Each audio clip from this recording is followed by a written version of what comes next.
जी बोले, क्या बात? इतनी जल्दी बुलाने की वजह मुझे? मैं बाजार से सीधा जमीनों के काम पे जा रहा था, बहुत सारे काम थे मुझे वहां।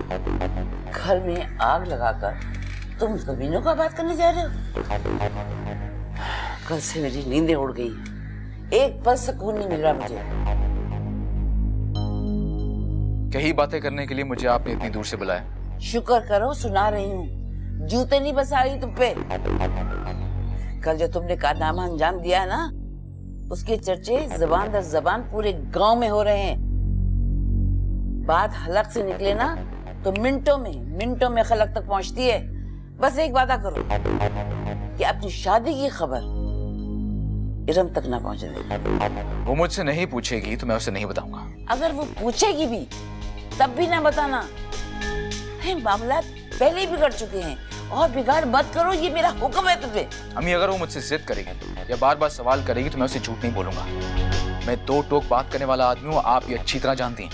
दो टोक के बच्चे जबान पर ताला नहीं डाल सकते। हकीकत बताने की बजाय खामोश बैठ नहीं सकते।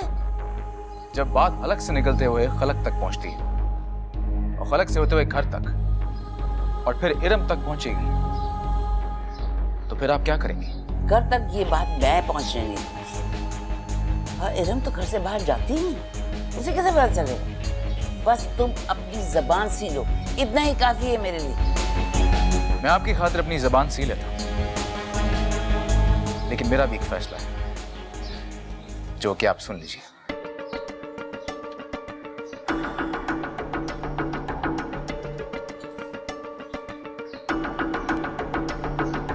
अगर इरम ने बेटी पैदा की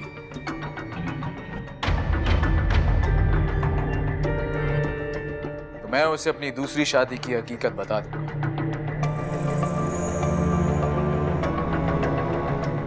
और उसे इस घर से भी निकाल दूंगा। अगर इरम ने बेटा पैदा किया तो मैं उसे अपनी बीवी तस्लीम कर लूंगा। अगर मेहरुनिसा ने बेटी पैदा की तो मैं उसे छोड़ दूंगा, लेकिन अगर मेहरुनिसा ने बेटा पैदा किया और इरम ने बेटी पैदा की तो मैं मेहरुनिसा को इस घर की बहू की हैसियत से इस घर में ले आऊंगा। और ये बात मेहरुनिसा भी जानती है। कैसी बेवकूफी की बातें कर रहे हो तुम? बात बेवकूफी की है या जो भी है, ये मेरा फैसला है। मैंने सोचा आपको पहले बता दूं ताकि बाद में आपको कोई गिला ना हो।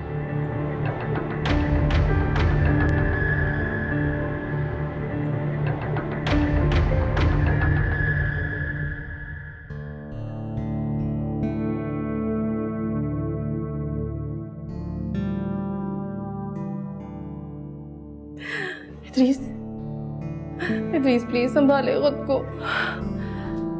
आप तो हमें हिम्मत देते हैं, अगर आप इस तरह हौसला हार देंगे तो हम कहां से हिम्मत लाएंगे? मैं जिंदगी के हर अच्छे बुरे फैसले को कुदरत की मसलियत समझकर ज़हनी तौर पर तैयार रहा हूं।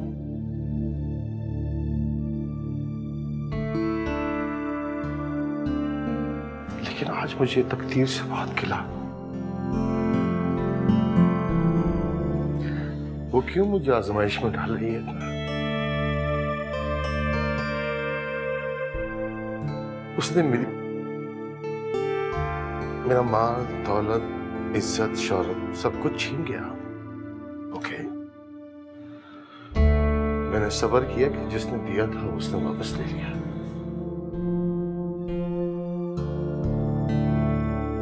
लेकिन अब मेरी औलाद जिंदगी और मौत की बाजी लड़ रही है।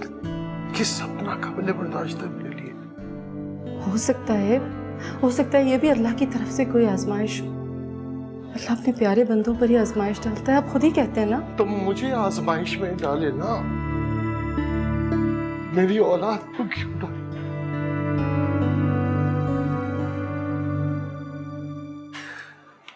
अली तो मेरी जिंदगी की बहुत बड़ी उम्मीद था कि वो तुम लोगों के साथ है। इतना बेबस क्यों इतना बेबस? प्लीज प्लीज प्लीज खुद को संभालें, मुझे आपकी फिक्र हो रही है। मैं आपको इस तरह नहीं देखना चाहती, संभालें खुद को। मैंने प्लीज तुम चली जाओ तुम बच्चों के पास, उनका ख्याल रखो प्लीज। जाओ प्लीज।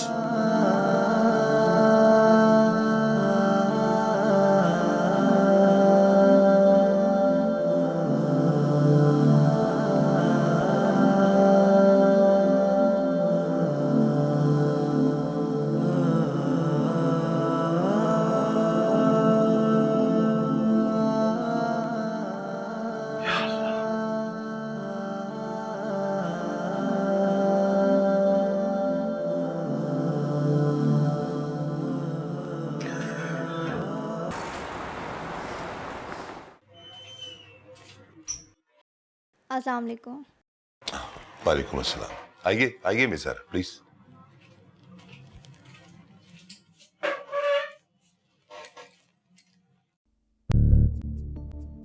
खैरियत सर, आपने अचानक फोन करके बुलाया?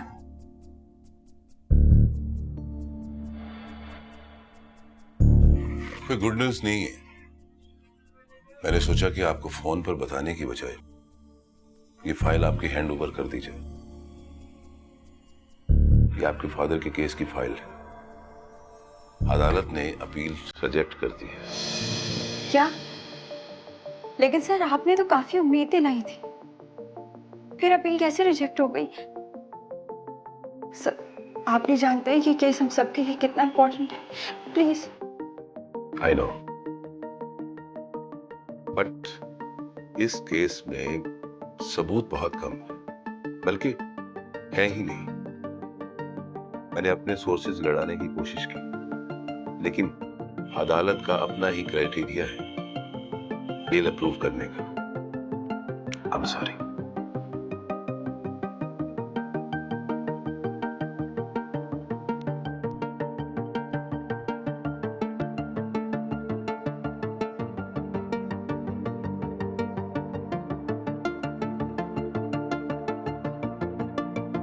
इसमें भी उस मुनाफिक इकबाल का हाथ होगा। अपने सोर्सेज लड़ा रहा होगा। एडवोकेट अशफाक को भी उसी ने खरीदा होगा। नहीं डैड, एडवोकेट अशफाक ऐसे इंसान नहीं है। मैंने उनके बारे में हर तरह की इंफॉर्मेशन ली। वो प्रेशर में भी नहीं आते। तो कुछ ना कुछ तो उसने किया होगा ना। वो जानता है मैं एक मरतबा बाहर आ गया तो उसका सारा फ्रॉड फाश कर दूंगा। वो जानता है मुझे अच्छी तरह। डैड हम इस बात को भी तो इग्नोर नहीं कर सकते। सारे सबूत आपके खिलाफ हैं। हमारे पास री अपील करने के लिए भी कोई सबूत नहीं। क्या मतलब तुम्हारा?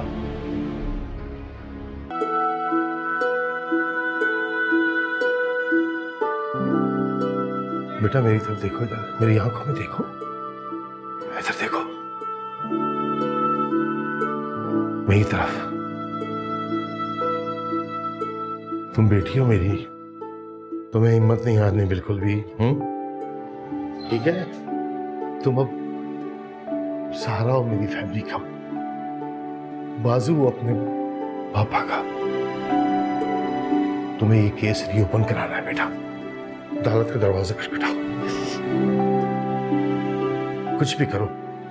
एक बार मैं बेल पे बाहर आ गया ना तो सब कुछ संभाल लूंगा। अली की हॉस्पिटलाइज होने के बाद मैं एक दिन यहां नहीं रहना चाहता। तुम लोगों को मेरी जरूरत है, तुम समझ रही हो ना बात को? प्लीज ओके, हिम्मत नहीं हारनी, बस ट्राई करो तुम। जरूर केस रीओपन होगा। मॉम मैं डैड को कैसे फेस कर पाऊंगी? मुझसे बहुत उम्मीद बांध रहे हैं। मैं नहीं फेस कर सकती हूँ। बेटा वो तुमसे और हमसे उम्मीदें नहीं बांधेंगे तो फिर किससे बांधेंगे? वैसे ही उनके अपने और पराये उन्हें बड़ा नुकसान दे चुके हैं। ज़ारा आपी, अब जो कुछ करना होगा आप ही को करना होगा। और हाँ, किसी अच्छी वकील अंकल से रिक्वेस्ट करके आप डैड का केस रीओपन करवा लें। पिंकी ऐसा नहीं होता। केस रीओपन कराने के लिए किसी से रिक्वेस्ट नहीं करनी पड़ती, प्रूफ चाहिए होता है। और डैड का केस बहुत कमज़ोर है, इस बार जजमेंट दे दी गई है। एक बार अगर जजमेंट सुना दी जाए, उसके बाद कोर्ट केस उसी सूरत में रीओपन करती है जब पिछली वाली जजमेंट में कोई बहस की गुंजाइश या डाउट हो।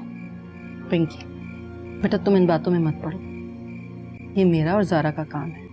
तुम अपनी पढ़ाई पर कंसंट्रेट करो, एग्जाम्स करीब हैं। कैसे कंसंट्रेट करूं अपनी पढ़ाई पे माँ? जब भी बुक्स खोल के बैठती हूँ डैड और अली भाई का ख्याल आ जाता है। पिंकी, पिंकी, देखा तुमने इसे?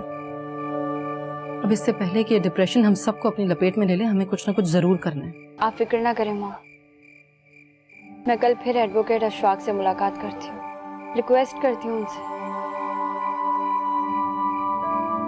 अगर नहीं माने तो फिर किसी और से बात करूंगी, लेकिन इतनी आसानी से पीछे नहीं हटूंगी।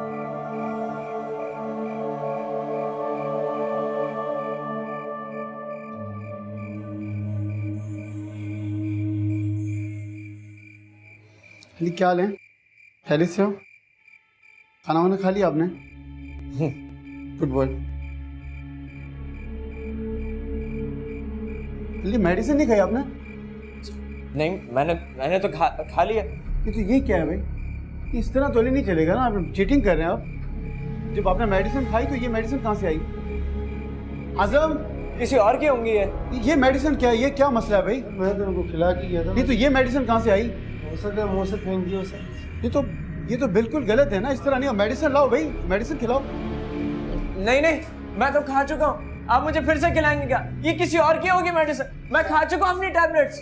इनको मेडिसिन खिलाएं? नहीं, मैं तो खा चुका हूँ, आप क्या फिर से खिलाएंगे मुझे? मैंने आपको कहा ना नहीं खानी मुझे टैबलेट, मैं खा चुका हूँ, हटाओ इसको। ये कुछ शरीफ, ये किस किस्म का शोर हो रहा है और ये क्या हो रहा है? ये सर, ये अली देखा मेडिसिन नहीं खाता, ये बेड के नीचे से मेडिसिन मिली है सर। मैंने तुम्हें कहा था ना शरीफ, इस किस्म के पेशेंट मुंह में गोलियां निकलते नहीं बल्कि छुपा लेते हैं, तो फिर इस किस्म की लापरवाही क्यों हो रही है? ये sorry sir, next time be careful sir. अब जाओ जल्दी से इसको जबरदस्ती पकड़ो, गोलियां निकलवाओ। नहीं खाऊंगा मैं, नहीं कराना मुझे ट्रीटमेंट, कोई इससे कोई फायदा नहीं होता मुझे। नहीं खाऊंगा मैं कोई दवाई, ये कोई ट्रीटमेंट है? नहीं, मैं नहीं खाऊंगा ये जहर, हटाओ इसको। खिलाओ जल्दी खिलाओ उसे पानी दो। देखो अली, अगर तुम कोऑपरेट नहीं करोगे तो 6 मंथ के बजाय तुम्हें पूरा साल भी लग सकता है, और जब तक तुम रिकवर नहीं हो जाते तो मैं तुम्हें डिस्चार्ज भी नहीं करूँगा। समझ गए तुम? चलो अब तुम लोग मेरे साथ चलो, आ जाओ।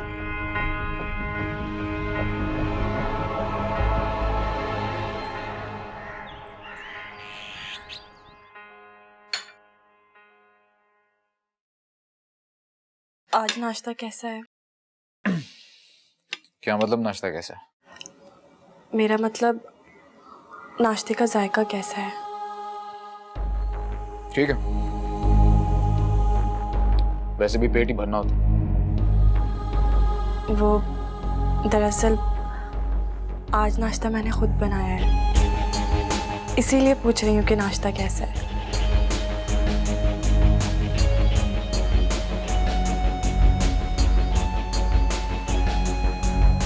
तभी मैं कहूँ आज नाश्ता इतना बदमजा क्यों है? ये अंडे कच्चे हैं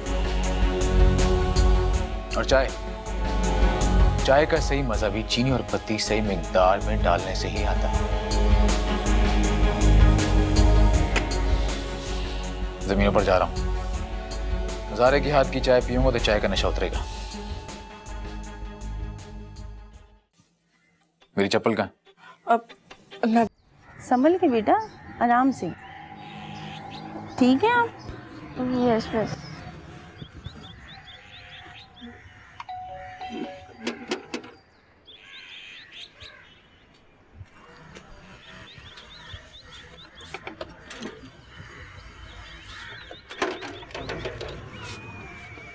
बेटा संभल के। पिंकी बेटा, इतनी जल्दी स्कूल से आ गए, क्यों? खैरियत तो है? ये आपकी मॉम है? जी, और आप? मैं इनकी क्लास टीचर हूँ। ये अक्सर क्लास में बेहोश हो जाती हैं। इनके साथ कोई प्रॉब्लम है क्या? नहीं तो बेटा इधर हाँ, तुम्हारी तबीयत ठीक नहीं है? तुमने मुझे बताया क्यों नहीं? ये कुछ बताती नहीं है। पहले भी मैंने इनसे कहा था कि अपना इलाज करवाओ। ये आज फिर बेहोश हो गई थी। ये मुझे बताती क्यों नहीं है बेटा? कहीं तकलीफ है, कोई मसला है? हाँ, ये मेंटली तौर पर भी थोड़ी अपसेट रहती हैं। आप इन्हें किसी अच्छे डॉक्टर को दिखाएं, इनका इलाज करवाएं और इनका ध्यान रखा करें। जी, थैंक यू सो मच। अच्छा, मैं चलती हूँ। आपको चाय वगैरह? नहीं शुक्रिया। दरअसल मैं बहुत जल्दी हूँ, मेरे हस्बैंड बाहर वेट कर रहे हैं मेरा। ओके, खुदा हाफिज़। ख्याल रखना बेटा अपना। Thank you. पिंकी, पिंकी तुमने मुझे बताया क्यों नहीं कि तुम्हारी तबीयत खराब हो गई थी? हाँ क्या बच्चा?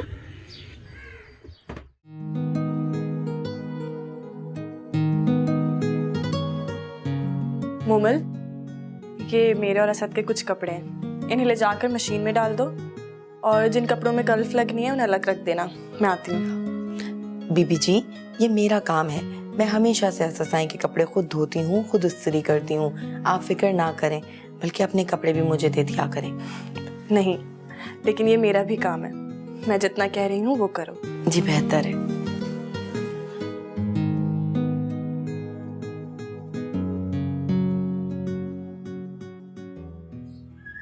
ज़ारा आ गई। सब ठीक तो है? मैं डैड का केस डिस्कस करने गई थी अशफाक साहब से। आपने अचानक कॉल करके बुला लिया। मैंने मॉम से कहा भी था कि मैं बिल्कुल ठीक हूँ, फिर भी उन्होंने आपको कॉल की। इसकी टीचर आई थी, वो कह रही है कि क्लास में कई मर्तबा ये बेहोश हो चुकी है और ये मानती नहीं है। ठीक हूँ की रट लगाकर बैठी हुई है। मॉम, मैंने कहा ना कि एग्जाम्स की वजह से मैंने थोड़ा स्ट्रेस ले लिया था, और टीचर्स तो वैसे ही बड़ा चढ़ाकर बताती हैं। मैं कोई बेहोश थोड़ी हुई थी, बस थोड़ी टेंशन ले ली थी। अच्छा बस, चलो उठो, तैयार हो जाओ, डॉक्टर के लेके चलती हूँ। चल। डॉक्टर के पास? डॉक्टर के पास तो बीमार को ले जाया जाता है, मैं कोई बीमार थोड़ी हूँ। पिंकी बस, ये तुमने डिसाइड नहीं करना बेटा। डॉक्टर चेकअप करके बताएगा तो हमें तसल्ली होगी ना। मॉम, वैसे भी डैड और अली भाई की प्रॉब्लम्स कम है क्या जो आप मुझे डॉक्टर के लेके जा रही हैं? और ज़ारा आप भी डैड का प्रॉब्लम सॉल्व कर रही है ना, फिर आप क्यों उन्हें डिस्टर्ब कर रही हैं? वैसे भी मेरे एग्जाम्स होने वाले हैं, मुझे तैयारी करनी है उनके लिए। मैं क्यों डॉक्टर के पास जाके टाइम वेस्ट करूं? मैं जा रही हूँ। पिंकी, देखा तुमने? मॉम फिक्र ना करें, वीकनेस की वजह से चक्कर आ गए होंगे, ठीक हो जाएगी। मुझे तो कुछ समझ नहीं आ रहा। टीचर कहती है कि ये बेहोश हो जाती है और ये कह रही है कि सर चकरा रहा है। मैं मल्टीविटामिन्स ला दूंगी, आप इसे खिला देना। फिलहाल उसके एग्जाम्स चल रहे हैं, पेपर्स हो जाएं तो मैं खुद इसे डॉक्टर के ले जाऊंगी।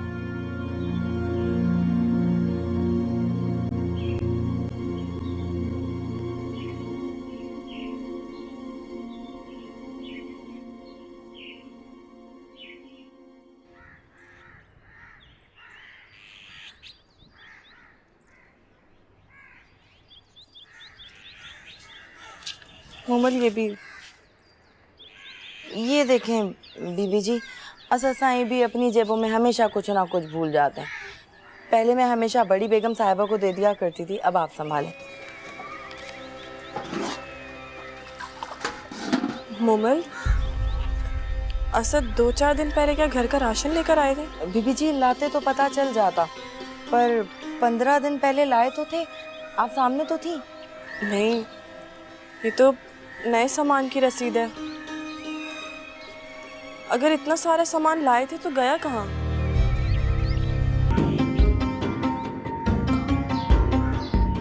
अगर इतना सारा सामान आया था तो गया कहाँ? अरे ये असदी की पर्ची है, हो सकता है किसी और की पर्ची रह गई हो सकती है। नहीं पुप्पो, इस पर तो असद का नाम भी है और 4 दिन पहले की डेट भी। अरे हाँ, याद आया, वो मज़ारों का सामान भी तो लाना पड़ता है ना, और फिर फसल कटने के बाद जो उजरत मिलती है उसमें से काट लेते हैं, ये उसी की पर्ची होगी। नहीं पुप्पो, इस लिस्ट पर तो कॉस्मेटिक, पाउडर, ये सारे सामान हैं। गरीब मज़ारों की औरतें इतना एक्सपेंसिव सामान अफोर्ड कर लेती हैं? बेटा गरीब औरत हो या अमीर औरत हो, सबकी फरमाइशें होती हैं। हो सकता है किसी मज़ारे की बेटी की शादी हुई हो, उसका सामान लेकर आया हो। दिखाओ मुझे पर्ची इधर, मैं खुद असद को दिखाऊंगी और उससे पूछूंगी। तुम परेशान मत हो, जाओ।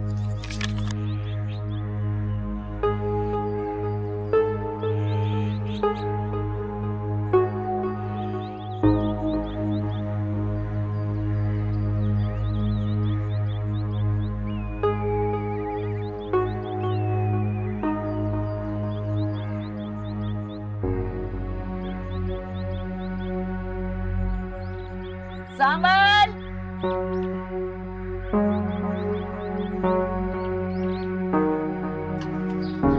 सामान। जी बीबी जी। बीबी जी कोई काम? असद कहाँ है? असद साईं तो अपने दोस्तों के साथ शिकार पे चले गए। एक बात बताओ, ये असद किस किस घर में सामान पहुंचाता है? सामान? नहीं बीबी जी, मुझे तो नहीं पता। तुम उसके साथ साय की तरह रहते हो, तुम उसके हर राज से वाकिफ हो और कह रहे हो कि तुम्हें नहीं पता।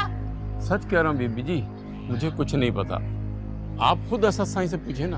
उससे तो मैं पूछूंगी, पहले तुम अपनी जबान खोलो और मुझे साफ साफ बताओ, वरना मैं तुम्हारा वो हजर करूंगी, तुम याद रखोगे। बको मुझसे। बीबी जी मैं बोल तो देता हूँ, पर आप असद साईं से मेरा नाम नहीं लेना कि मैंने आपको बताया, वरना वो मुझे माफ नहीं करेंगे। बीबी जी असद साईं आजकल मेहरुन्निसा और उसकी माँ का खर्च उठा रहे हैं। आपके आगे हाथ जोड़ता हूँ, पाँव पड़ता हूँ, असद साईं से मेरा नाम नहीं लीजिएगा।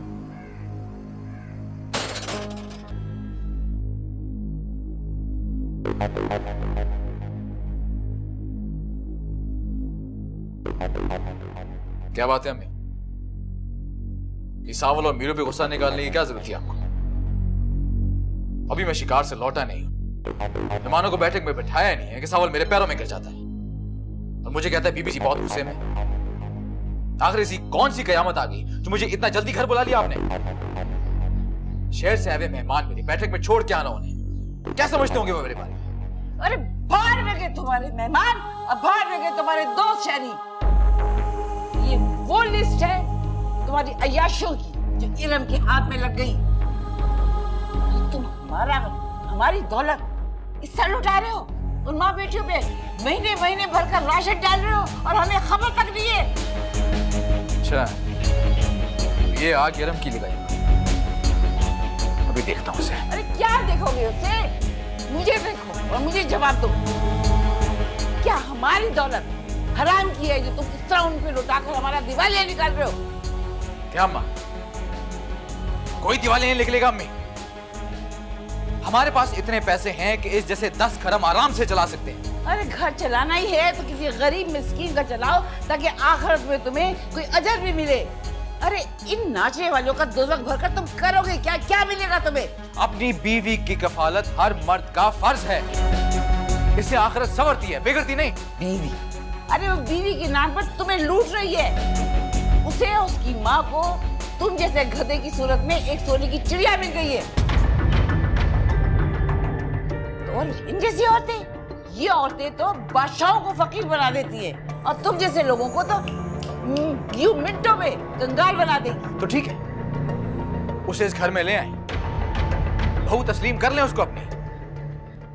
यहाँ पे हमारे साथ रहेगी, 2 वक्त की रोटी जो हम खाते हैं हमारे साथ खाएगी, सब्र करेगी वो। और फिर मैं उसकी माँ को महीना भी नहीं दूंगा। अरे दिन में ख्वाब देखना छोड़ दो, होश के नाखून लो। उस गंदगी को मैं इस घर में गुजरे की इजाजत भी नहीं दूंगी और तुम्हें भी नहीं करने दूंगी। और इरम पे भड़कने की जरूरत नहीं है। मैंने उसे झूठ बोला था, मैंने उससे कहा था कि सारे ये अखराजात, ये सुर्खी पाउडर, ये सब कुछ जो है ना एक मज़ारी की बेटे की शादी के लिए उसने खरीदे। और वो भी क्या करे? अरे 20 लाख रुपए हमने उसके बाप से लिए और आज तक एक पैसा नहीं वापस किया। इतने खर्चे अखराजात देकर उसको दुख नहीं होगा तो और क्या होगा? बोलो, एहसास है तुझे?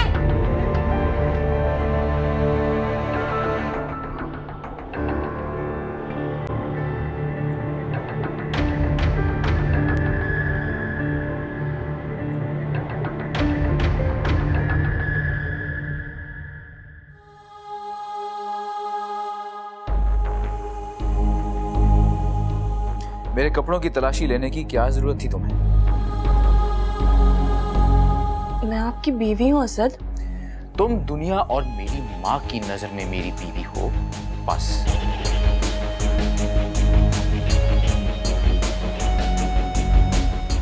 मेरी जाती चीजों में मुदाखलत करने की जरूरत नहीं है तुम्हें। मैं ऐसे बिल्कुल नहीं बदलूंगा इरम।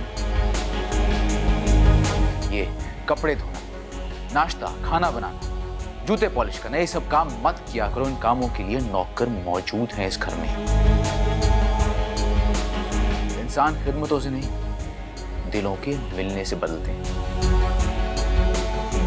और मेरा दिल जहां पे लगा हुआ है वहां से हटाना इतना आसान नहीं है। इस बार इतने कम मार्क्स क्यों?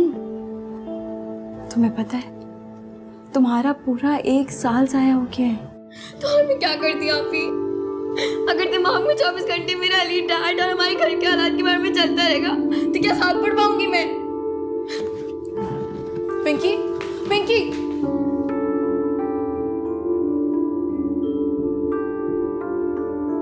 आधी रात तक वो सेठ तेरा इंतजार करता रहा।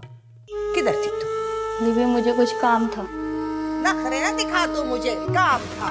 तेरे सारे कामों को मैं बहुत अच्छी तरह जानती हूँ। आज वक्त से तैयार हो जाना तू, समझ रही है? बीबी जी आपसे कोई मिलने आया है। वो तो मुझे भी नजर आ रहा है। कौन है तू बीबी? किससे मिलना है? यहाँ मेहरुनिसा कौन है?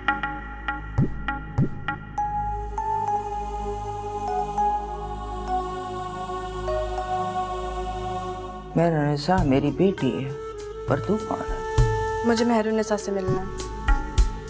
क्या आप मुझे उससे मिलवा सकती हैं?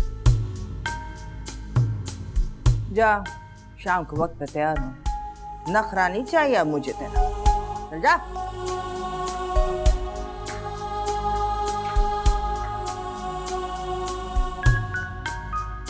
हाँ बोल, तुम्हें मेरे से क्या काम? ये तो मैं उसे ही बताऊंगी, आप बस उसे बुला दें। आशा, ओ आशा। जी बीबी। चल मेरे को बुला जल्दी।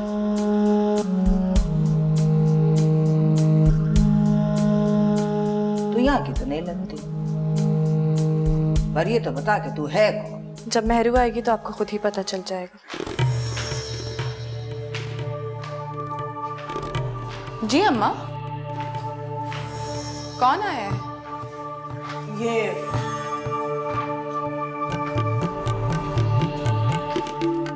जी, कौन है आप? मेरा नाम इरम है।